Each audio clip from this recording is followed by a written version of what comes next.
dans 2 Rois 4. Elle avait de dettes. Elle avait de dettes. Elle a demandé au prophète Élisée ce qu'il pouvait faire. Et le serviteur de Dieu lui a répondu: va demander des vases, puisque tu n'as rien, va demander des vases chez tous tes voisins, des vases vides, n'en demande pas un petit nombre. Bon, elle a pris ce qu'elle pouvait prendre, et en rentrant chez elle avec ses enfants, l'huile a commencé à se déverser dans ces cruches qu'elle avait trouvées. Et lorsque, verset 6, les vases furent pleins, elle dit à son fils: présente-moi encore un vase. Mais l'enfant lui répondit: il n'y a plus de vase. Et l'huile s'arrêta. Donc c'était pour elle et ses 2 enfants. C'était fini. Donc c'est un vase de bénédiction. C'était un vase de bénédiction pour elle et pour ses 2 enfants. Tandis que la veuve de Sarepta, c'était un canal de bénédiction pour elle, son fils, il avait un, sa famille et tout le monde, même ses voisins, même si la Bible n'en parle pas. Amen. Donc un jeune de valeur doit être un canal de bénédiction. Un jeune de valeur est celui qui a fait de Christ le Seigneur de sa vie. Il doit non seulement croire en ce Dieu, qui est la source de toute la bénédiction, mais il doit lui faire confiance dans toutes les circonstances. Que ce soit dans les moments difficiles, que ce soit dans les moments de bonheur, il doit faire confiance en ce Dieu-là. Lorsqu'il traverse la vallée de l'ombre de la mort, lorsqu'il doit prendre une décision pour sa vie qui déterminera les grandes lignes de sa vie, il doit faire confiance en Dieu. Dieu connaît tous ses problèmes mieux que quiconque. Il doit lui faire confiance aveuglément. Il doit s'adresser à lui, à ce Dieu-là, comme David le faisait. Vous savez, Dieu connaît tout. Hein? Il n'y a pas de suspense. C'est quand vous êtes avec Dieu. Je me rappelle une petite histoire qui est arrivée récemment. Hein? Toute la France était en état d'alerte.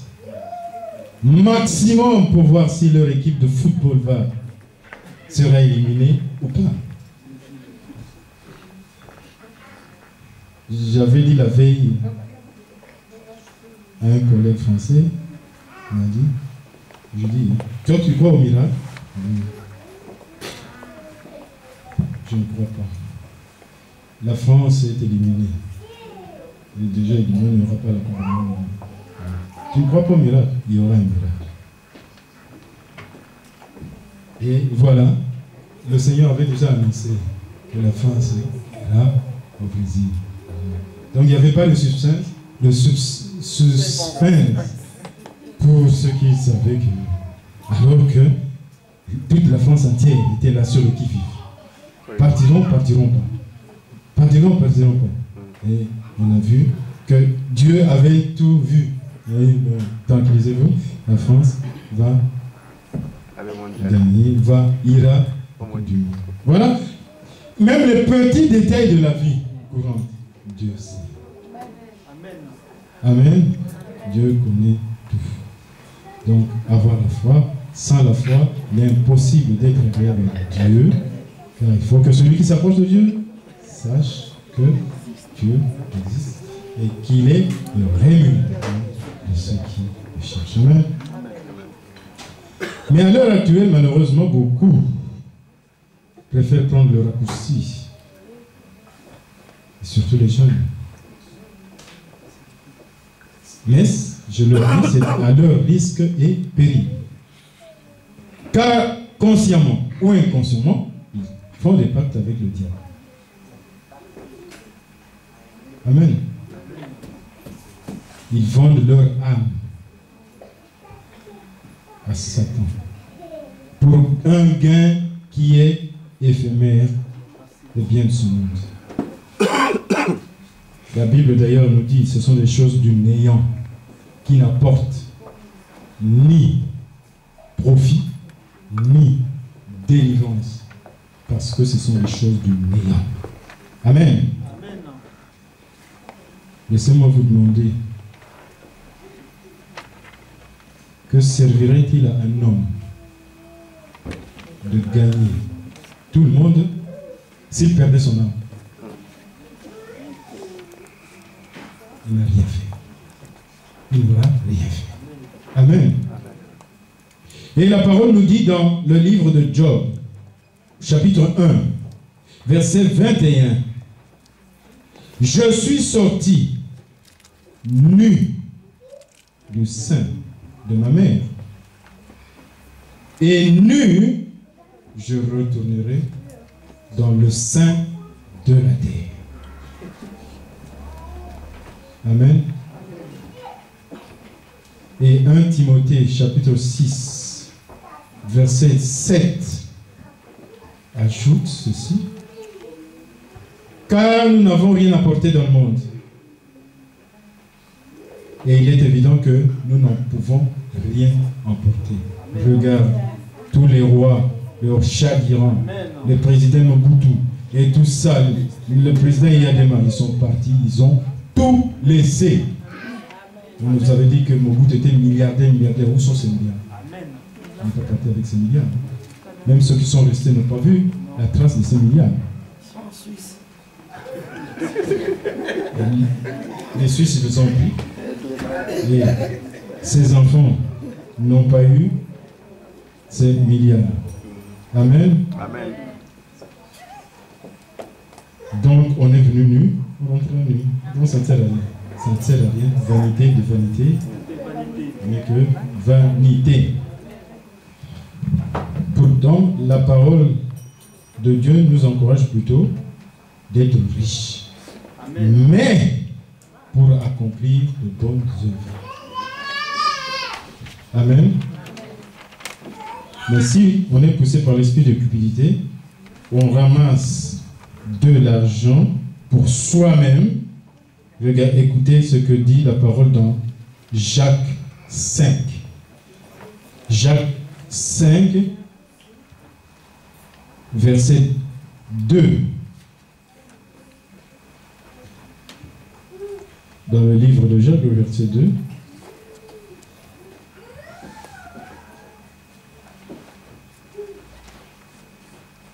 Je commence par le verset 2. Je lis pour la gloire de Dieu. Amen. Vos richesses sont pourries et vos vêtements sont rongés par les teignes.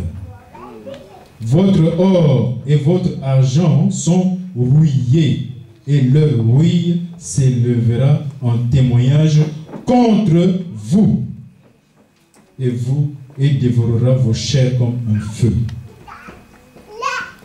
Amen. Amen. Donc, il ne faut pas être poussé par l'esprit de cupidité bien-aimé. Ça ne sert à rien. Le danger de cupidité nous guette tous, mais vous devez savoir que c'est très mauvais pour les enfants de Dieu. Si Dieu nous parle de cela, c'est parce que il veut faire, il nous prépare à de grandes choses et il veut nous enseigner sur la manière de nous comporter. Amen. Amen. Amen. Il ne s'agit pas seulement des jeunes et des moins jeunes. Moins jeunes. Des adultes. Amen. Bien aimé, parce que l'argent, c'est le nerf de la guerre, comme je l'avais dit l'autre jour.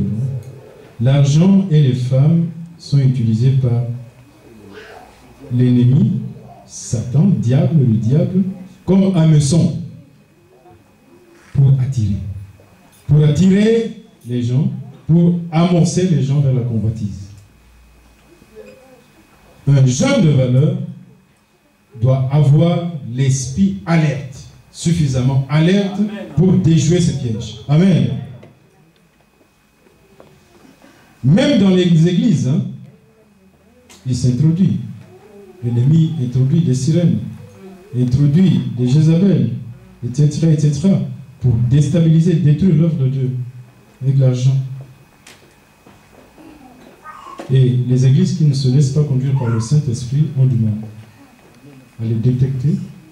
Et seules les églises où le Saint-Esprit est à l'œuvre, par l'esprit de discernement, on les repère facilement. Les repère. Grâce à l'esprit de discernement, on parvient à détecter aisément ces gens-là qui sont faufilés, qui se faufilent dans les églises. Et ne vous étonnez pas parfois, je ne dis pas c'est toujours comme ça. Parfois quand vous voyez un frère ou une soeur qui est avec vous disparaître tout d'un coup comme ça, sans raison et tout ça, méfiez-vous. Ça peut être...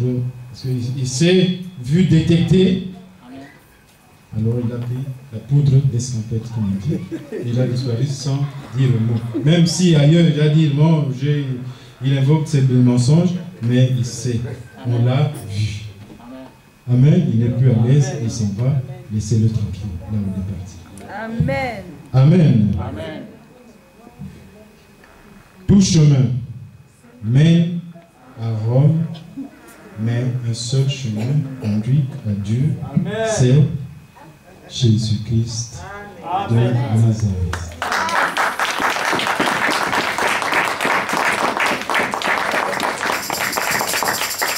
Il y a beaucoup de choses à dire, bien aimés, comme nous allons continuer demain. Je préfère m'arrêter là pour qu'on puisse avoir le temps de nous préparer pour la journée de demain. Et je vous remercie, que Dieu vous bénisse, que cette parole puisse porter des fruits dans vos cœurs. Amen. Que Dieu vous bénisse et bénisse sa parole.